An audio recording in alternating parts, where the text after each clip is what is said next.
Welcome to this latest episode of Counterpoint Generations. Counterpoint editor Zafar Sobhan, joined as always by my father, Professor Rehman Sobhan. Now, when we started this, I think what has been a couple of months ago, I'm not sure how many episodes we've actually done, 7, 8, maybe 9.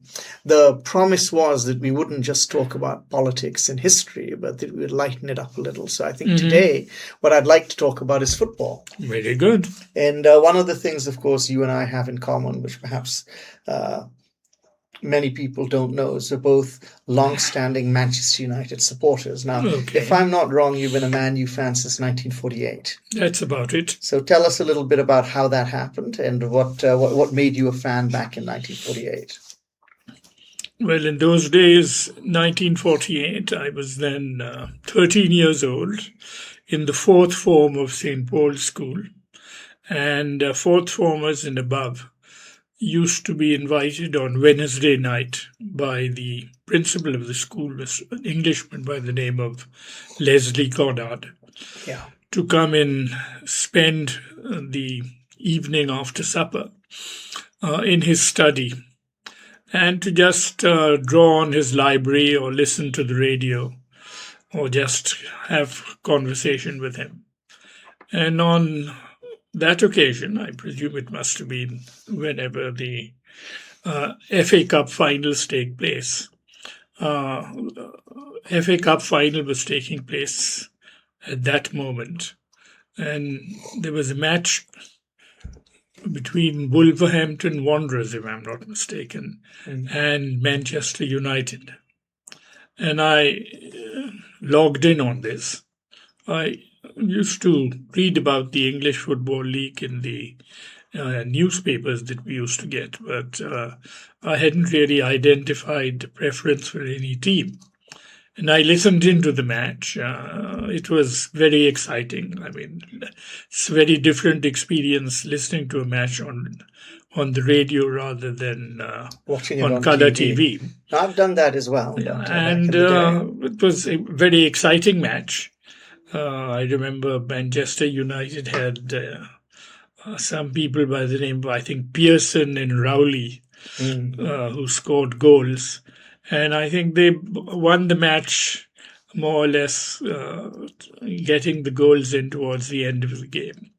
And I was very excited by that. And somehow or the other, my enthusiasm for Manchester United caught on from that particular period. Well, no, that's fair enough. I mean, I think they won your heart with that rousing display.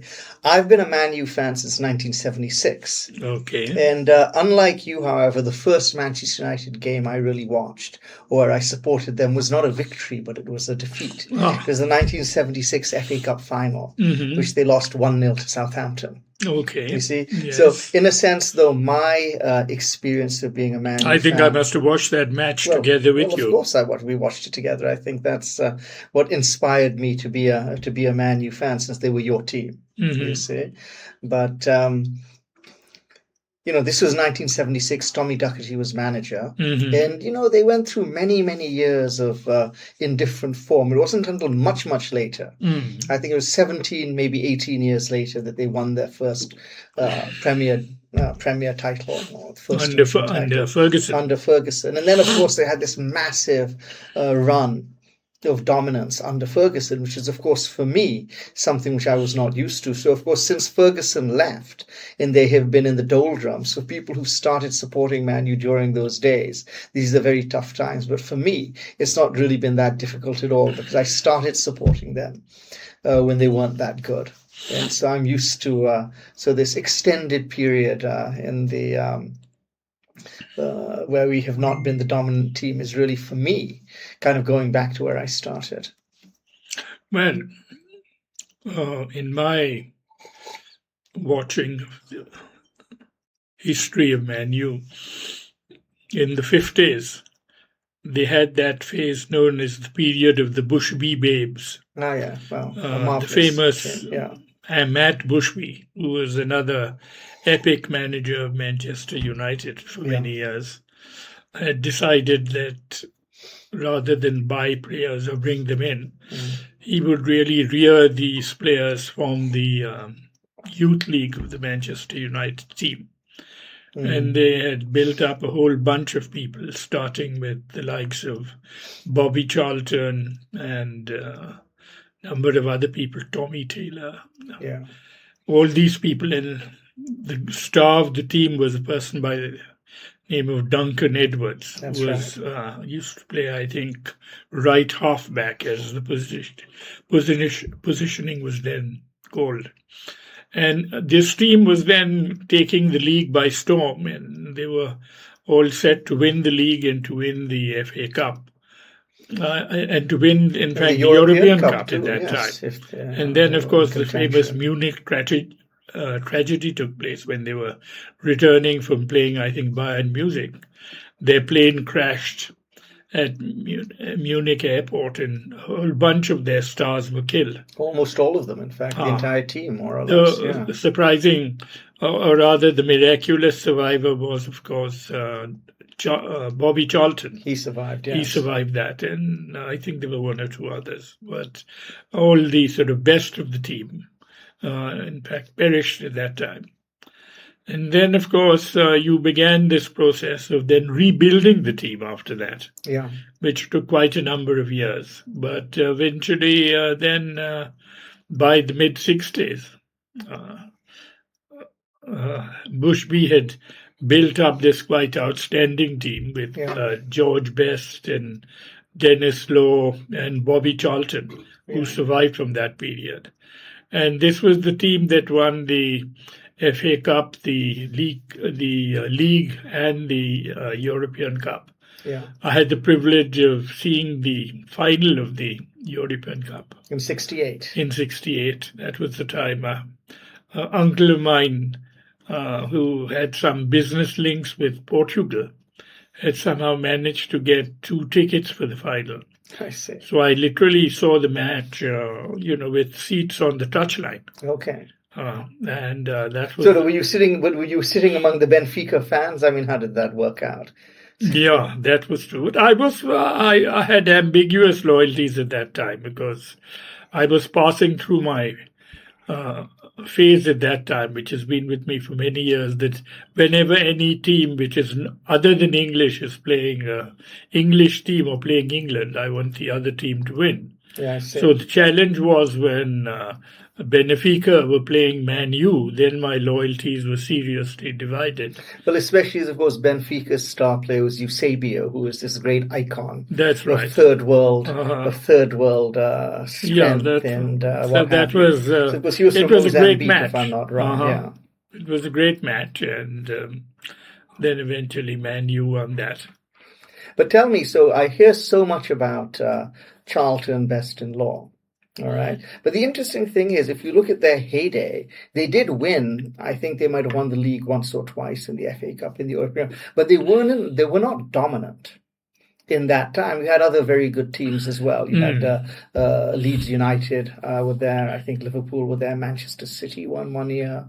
How is it that a team with 3 such extraordinary talents was not more dominant during that time? Was it just a testament to how good the standard was? I would think, yes, that probably the competition was very strong at that time. Though I must say that in the heyday of Manchester United under Ferguson, they again had very strong competition at that time. But anyway, at that time, that was the way it was. I think they had these leading players up front. I don't know. They had Nobby Stiles in midfield. He was in very midfield, good. and they had a very good full back at that time. But even then, I'm not sure that others would qualify as top-level stars. I see. In the same way as these 3 did. No, there's this great quote by Harry Redknapp. I don't know if you remember him. He's better known these days as a manager. But he talked about when he used to play for the West Ham United team in the late 60s and the early 70s. And he said this was a team which had Jeff Hurst, Bobby Moore, and Martin Peters. And he said, nevertheless, we ended up, our average finish in the league was about 17th. And he said it just goes to show how crap the other 8 of us were. Well, that would sum it up, actually. Yeah. But unlike West Ham, Manchester United, even when it was not winning, it was very close to winning Right, yeah. throughout that period. Yeah. And of course, in my eye, the star was always George Best. So tell me about him. I actually have his signature on a bar napkin, which was procured Oh, for me by my friend Paul, who was oh, the restaurant manager at Byron's in London for many years, which oh. was one of George's. Well, it wasn't a haunt of his, but he went to drink there and eat there one night, and so Paul very nicely got me Oh, the signature. this was, I suppose, in his later years. Well, this would be in the 1990s, I suppose. Oh, So, well, then yeah, it was it was his his later years. Yeah, well, later obviously. years when Well, he no, was sort certainly of when in a he. more alcoholic Yes, well, situation. that's true. He wasn't a player in those days. But Yeah, was he as good as they say?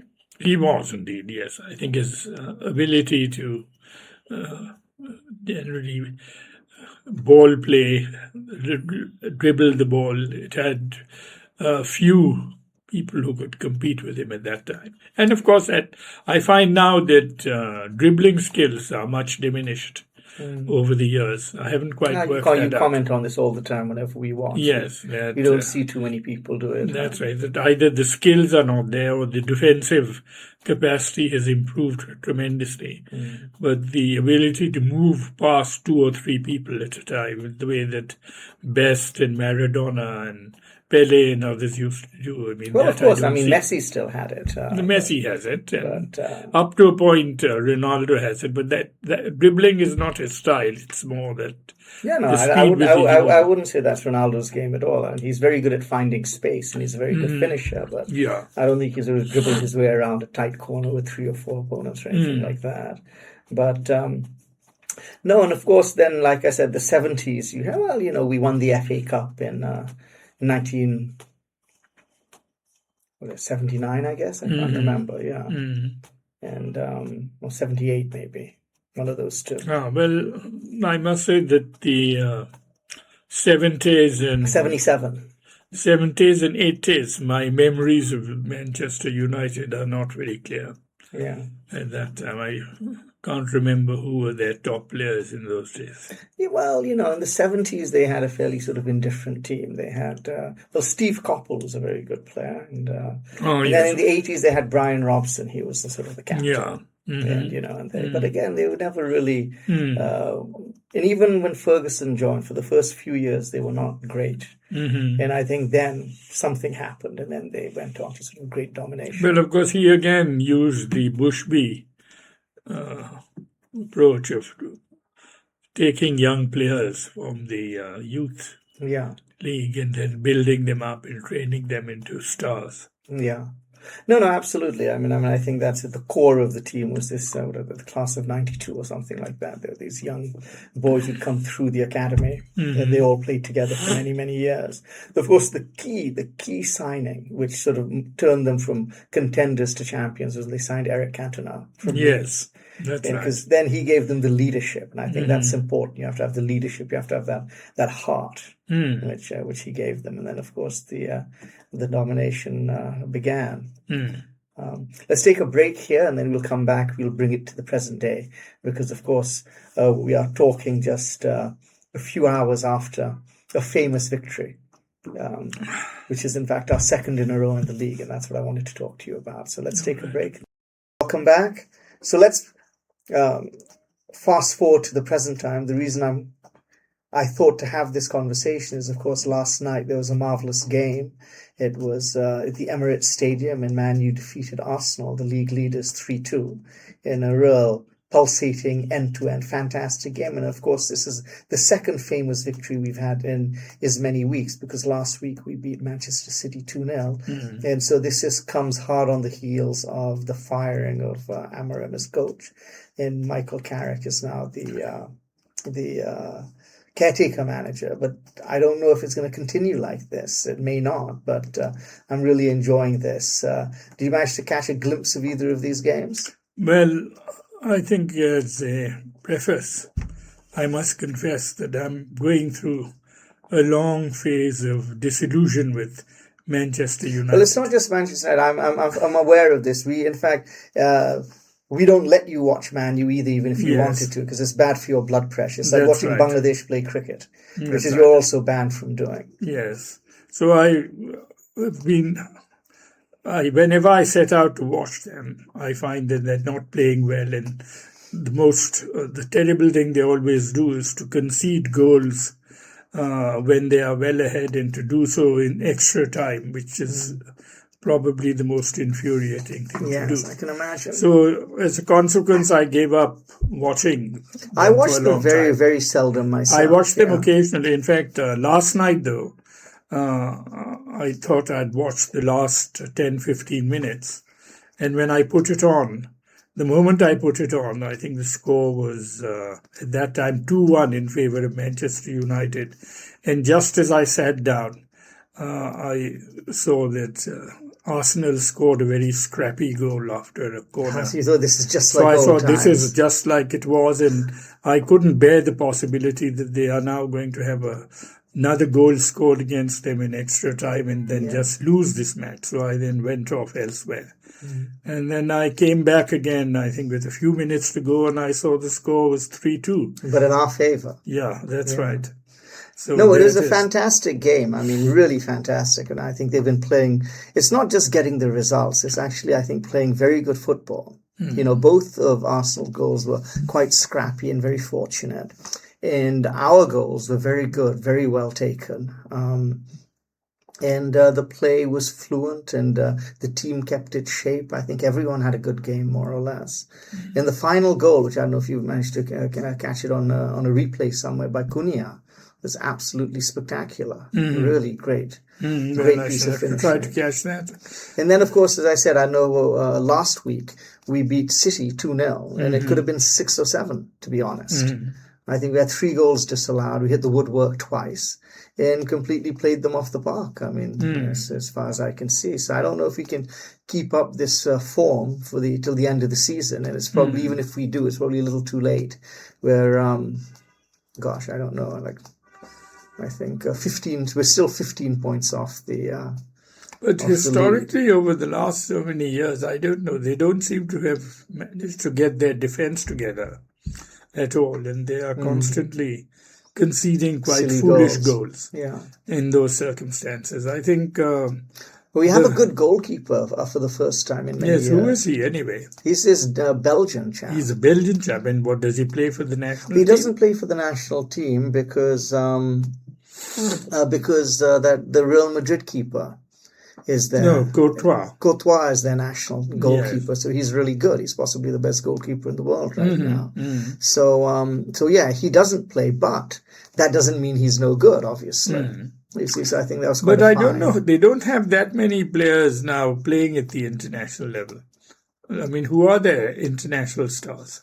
Well, they're not stars exactly, but they play. But you're right. I mean, you have like Martinez, I think, plays for Argentina, and you have, I think Cunha actually plays for Brazil. No, I don't know how regularly. You got a couple of our top players are African actually, who've just come back from the African Cup of Nations. Yeah. So Mbeumo plays for Cameroon, if I'm not wrong. Okay. And Ahmad plays for. Who the hell does he play for?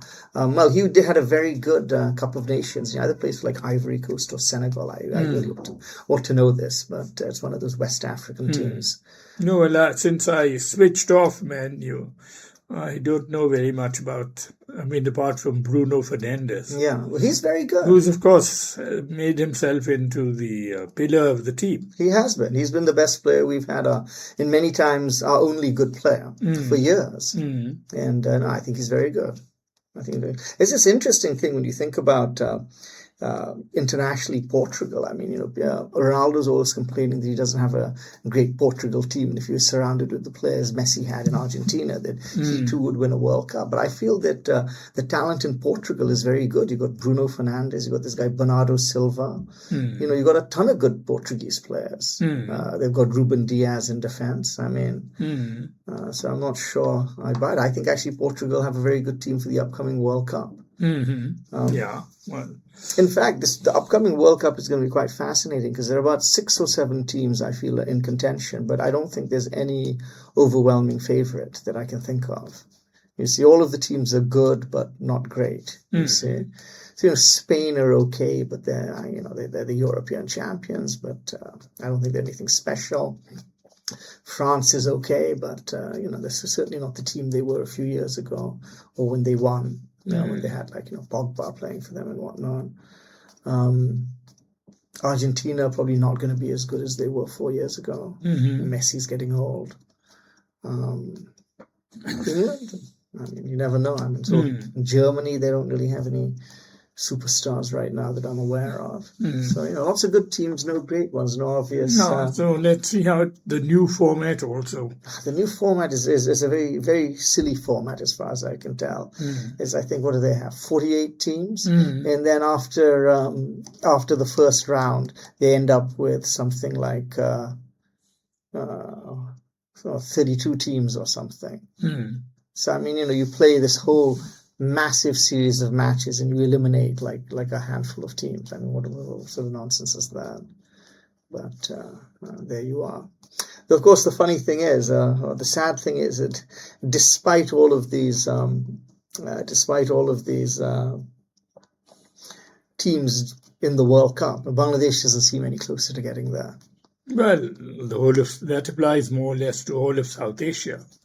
I think whilst we may lament about Bangladesh, we should think of the fact that in India, which has been playing organized football from the beginning of the 20th century, and the Calcutta Football League at that time was one of the premier leagues internationally. But they have never been able to translate this into global level football. In fact, we are the better side compared to India. We just beat them 1-0, and we're probably the best team in South Asia. Actually, I just heard some great news. So if you know that Sultana Alam's grandkid, like 2 of them are superstars. No, I don't know that. Oh, you didn't? Okay, so Sultana's daughter Haika, you remember Haika and Kaika? I remember Haika. So Haika played football at UPenn, and she's a very good football player. And her husband was also a UPenn football player, and her father-in-law was a legendary UPenn football coach. So, of course, on the other side of the family, they have this great footballing pedigree. So they have 4 sons. Okay, the eldest boy, Quinn, plays for the United States national team. He's a very good player, excellent player. The youngest boy, Kavan, is 14 or 15 and is a budding superstar. He's been signed by Manchester City. Really? And he's generally regarded as one of the top-tier teenage talents in the world. He's going to be a superstar. Then they have 2 middle kids, who are 2 twins, who are both very good players, but not quite as good as their brothers. I can't remember their names. One is Declan. I forget what the other boy's name is. They're both going to be playing for Bangladesh. Oh, great. Because they're Bangladeshi, right? I suppose even the superstar could be persuaded to play for Bangladesh. Well, he's probably going to want to play for America. Yeah, well, if he already is. Yeah. The older brother is playing for America. Older brother plays for America, yeah. Well, in America, obviously there's going to be more money in that. There's going to be endorsement. So how does Sultana feel about all this? I'm sure she's very happy and proud. I haven't actually spoken with her on this. I haven't spoken with her for many years. This seems a good time to reconnect with her. Why not? Why not? But this is a great thing. And then, of course, this new tactic we have of bringing in people like Hamza Chaudhry is, of course, from the UK. And then we have other footballers who are from Germany. We have from Italy. We have Jamal Bhuiya is from Denmark. So we're bringing in all of these sort of expat players from here and there, and they've really done a lot of good for the team. So, I think there are good days ahead for Bangladeshi football. It's quite exciting. Yeah, that's good news for us. And of course, the girls' football team, the women's football team, actually is very, very good. In fact, I think we've been South Asia champions now 2 times in a row. Just won the South Asian futsal tournament. So what is this futsal anyway? It's just indoor football. You saw that in the newspaper today? Yeah. Yeah. It's indoor football. Using a real football.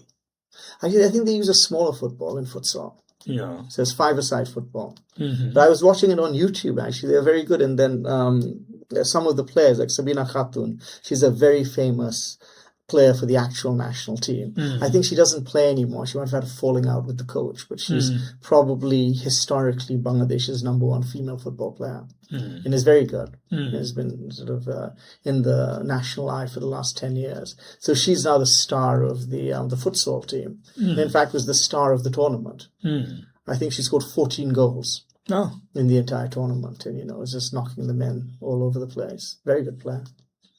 So this is it. So let's see. Who knows? I've always been an advocate that we should concentrate more on football than we do on cricket. And I remember growing up in the 1980s in Bangladesh, football in fact was more popular. It's only in the 90s and onwards that we suddenly started taking cricket more seriously. Oh well, cricket has now become a game which is sort of watched at the mass level. Yeah. Unlike what it was in the early years when I was growing up. It was more of an elite sport then, I suppose. That's right, very much an elite sport. But now actually, because of television, it is watched by millions. But I suppose that's also the difference, is it used to be not just watched by the elite, but played by the elite. Because I think as opposed to football, you need equipment to play cricket, and you need a nice pitch, and you need a bat, and you need a ball, and you need pads. So it's very difficult. But I think because of the infrastructure which has been developed in Bangladesh over the last several decades, that working class, lower middle class kids now have the capability and the resources to play cricket, which they didn't have perhaps prior to that. And that's why we've got so much better, because it's kind of democratized the game. But no, well, that's the way it's been for many countries now. Yeah. Though, of course, it's interesting. Sri Lanka, for instance, I think, again, cricket was a very, It was a very elite thing. And it is, because essentially the core of it used to be the college teams. Yeah, these school teams, rather. Yeah. And the school tournaments were heavily publicized. And people who came into the team really came via their prowess at the school level. Yeah. And then they graduated into the upper levels. Yeah. Yeah, but it is interesting to see where Bangladeshi football goes in the future. I actually think that one of the people, what we need at United is we need a defensive midfielder. I think they should sign Hamza. Well, you think, but I don't know. How does he figure it? The league level now. Well, he plays for Leicester, which is championship. But he's never really been in demand at international level. No, I mean, when he was first... He hasn't ever had any tryouts? No, when he was first coming through, he was, again, a very highly touted talent. And I think he played at the youth level, maybe under 21, under 23 level for England. But then afterwards it became clear that he wasn't quite good enough to probably make it to the England national team, which is then why he chose to play for Bangladesh. I mean, I think it's, obviously if you had the opportunity to play for England, you would probably take that opportunity. But he's still a very good player. He's never been transferred out to Leicester. He played for Sheffield United on loan last season, but he's never made it to a bigger team. But Shamil, your grandson, has come up with if I can actually find this, right, because this is this marvelous statistic which he clued me in on, which is that. Let me see if I can find this. Which is that when Leicester play with Hamza, they win. Oh. And when he plays 21 matches, they've won 11, drawn 6, and lost 4. All right. Okay, when he doesn't play, which is 9 matches, they've won 2, drawn 2, and lost 5. Oh, very interesting statistic. So obviously he makes their team play much, much better. So he's a vital part. But he isn't. Is he not a first choice player for them? Well, yes, a first choice, but I think even first choice players don't play all the time these days. That's what's changed. I mean, back in the day when we were watching football, you didn't have subs and you didn't have big squads. So people sort of played, all 42 games in a season. Now, of course, even the best players often rested. And they rotate their squads. But I think he would do very well, actually. We could use a good stopper again in central midfield. He could be a good squad player for us. You see, we have, I think, Kobe Mainu is there, and you've got this Uruguayan chap called Ugarte, who doesn't strike me as very good. I mean, I could be wrong about that. And Casemiro, who I think is very good. But this is his last season, apparently. Oh. And so we do need to have a. But we basically got him after he had demonstrated the best of himself at Real Madrid. Well, that's true. I mean, of course, he wouldn't have come otherwise. If he was still in his prime, then he'd have stayed at Real Madrid. I mean, we have to accept these things.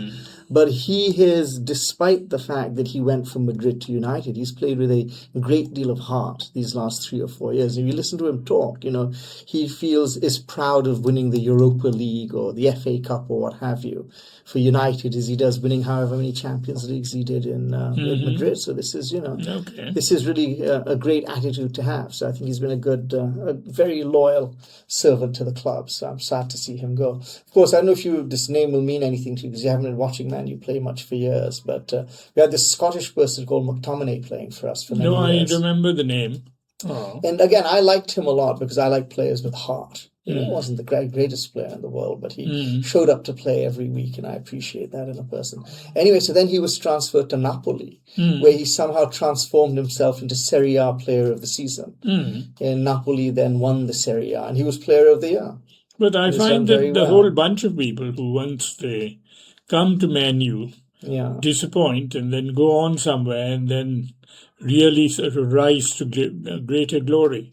Well, this is I don't know why that is. I think there's been something very wrong with the management and the running of the club ever since Fergie left. Because a whole bunch of really top players came here and they never really did make it. Didn't manage to make it. No, so I think there's, like I said, there's something missing. But hopefully what we're seeing now, I know 2 games in 2 weeks is rather early to be waving the victory banner, but hopefully we have finally turned the corner and under new leadership, new management, and Michael Carrick is the new coach. But we need to be able to sign some really world-class players. You see, this is the thing. I think right now we neither have the money nor do we have the stature to sign these people. So we're going to get outbid by bigger clubs than us. But this is the point. You bring in people like Cunha, you bring in people like Mbeumo, you bring in people like Dorgu, who's on the left.